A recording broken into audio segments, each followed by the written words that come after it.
আমাদের মধ্যে অনেকেই আছেন যারা প্রতিদিন সকালে উঠে ভাবেন, আজ থেকে আমি মন দিয়ে পড়াশুনো করব, আজ থেকে প্রতিদিন ব্যায়াম করব, কিংবা আজ থেকে কোনো বাজে অভ্যাস ছোঁব না। কিন্তু 2-3 দিন যেতে না যেতেই সেই জোশ ঠান্ডা হয়ে যায়। কেন এমন হয় জানেন? কারণ আমরা মোটিভেশনের ওপর নির্ভর করি, ডিসিপ্লিন বা অনুশাসনের ওপর নয়। মোটিভেশন আপনাকে কাজ শুরু করতে সাহায্য করতে পারে, কিন্তু সেই কাজ টিকিয়ে রাখে একমাত্র ডিসিপ্লিন। আর এই আত্মনিয়ন্ত্রণ বা অনুশাসন নিয়ে ভারত মাতার দুই মহান সন্তান শ্রী স্বামী বিবেকানন্দ এবং শ্রী সত্য সাই বাবা এমন কিছু কথা বলে গেছেন যা আপনার জীবনের মোড় ঘুরিয়ে দিতে পারে।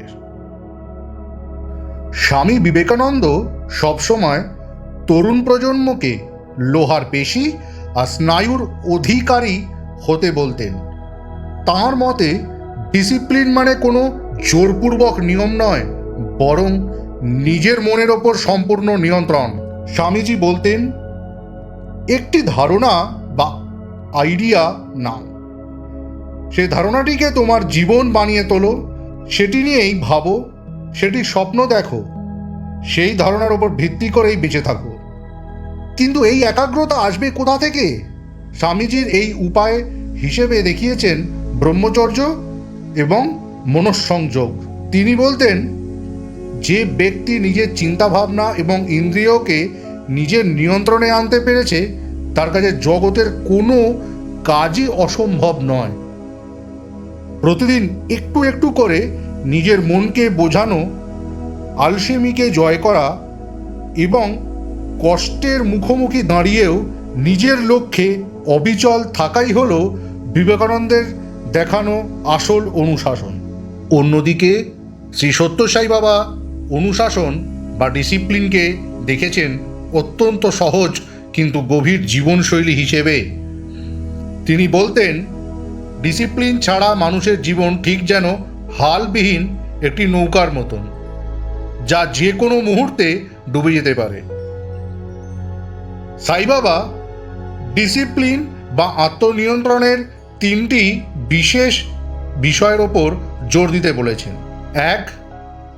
কন্ট্রোল অফ স্পিচ, মুখের ভাষা বা বাণীর উপর নিয়ন্ত্রণ।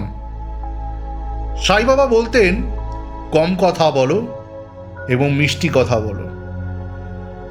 অতিরিক্ত কথা আমাদের ভেতরে শক্তি বা এনার্জি নষ্ট করে। যখন আপনি নিজের জিভকে নিয়ন্ত্রণ করতে শিখবেন, তখন মনের ওপর নিয়ন্ত্রণ এমনিতেই চলে আসবে। 2. টাইম ম্যানেজমেন্ট, সময়ের মূল্য। শ্রী সত্য সাই বাবার একটি বিখ্যাত উক্তি হল, time waste is life West, অর্থাৎ সময় অপচয় করা মানে জীবন অপচয় করা। প্রতিদিনের একটি নির্দিষ্ট রুটিন মেনে চলা আধ্যাত্মিক এবং বাস্তব উভয়ই উন্নতির জন্য জরুরি। 3.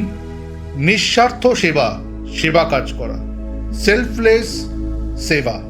যখন আমরা অন্যের জন্য কাজ করি, তখন আমাদের অহংকার দূর হয়, আর অহংকার দূর হলেই মন শান্ত হয়, যা ডিসিপ্লিন ধরে রাখতে সবচেয়ে বেশি সাহায্য করে। এবার প্রশ্ন হলো, এই দুই মহাপুরুষের শিক্ষাকে আমরা আমাদের আজকের এই ব্যস্ত জীবনে কিভাবে কাজে লাগাবো? চলুন 3টি সহজ ধাপে এটি বুঝে নেওয়া যাক। প্রথম, ছোট থেকে শুরু করুন, স্টার্ট স্মল। একবারে সারাদিনের রুটিন বদলাতে যাবেন না। স্বামীজির কথা মাথায় রেখে প্রতিদিন একটি ভালো অভ্যাস তৈরি করুন। হতে পারে সেটি সকালে 20 মিনিট বই পড়া বা 10 মিনিট ধ্যান করা। 2. Digital detox. শ্রী সত্য সাই বাবার সময় অপচয় না করার সূত্র মেনে কাজ বা পড়াশুনোর সময় নিজের মোবাইল ফোনটিকে অন্তত 1 ঘন্টার জন্য সাইলেন্ট করে অন্য ঘরে রেখে দিন। 3. দিনের শেষে আত্মবিশ্লেষণ। সেলফ রিফ্লেকশন বা সেলফ অ্যাসেসমেন্ট। রাতে ঘুমোতে যাওয়ার আগে 5 মিনিট চোখ বন্ধ করে ভাবুন, আজ সারাদিনে আপনি কতটা সময় নষ্ট করলেন আর কতটা কাজে লাগালেন। নিজের মনকে নিজেই শাসন করতে শিখুন। মনে রাখবেন, ডিসিপ্লিন কোনো জেলখানা নয় যে আপনি বন্দী হয়ে যাচ্ছেন। ডিসিপ্লিন হলো একটি সেতু যা আপনাকে আপনার বর্তমান অবস্থা থেকে আপনার স্বপ্নের সাফল্যের চূড়ায় পৌঁছে দেবে। স্বামী বিবেকানন্দের সেই চিরন্তন বাণী দিয়ে আজকের ভিডিওটি শেষ করব। ওঠো, জাগো এবং লক্ষ্যে না পৌঁছানো পর্যন্ত থেমো না। আজকের ভিডিওটি আপনার কেমন লাগলো এবং কোন অভ্যাসটি আপনি আজ থেকে শুরু করছেন তা কমেন্ট করে অবশ্যই জানান। ভিডিওটি ভালো লাগলে লাইক করুন এবং আপনার বন্ধুদের সাথে শেয়ার করুন। এই রকম আরও অনুপ্রেরণামূলক ভিডিও পেতে চ্যানেলটিকে সাবস্ক্রাইব করতে ভুলবেন না। ভালো থাকবেন, সুস্থ থাকবেন। জয় সাইরাম।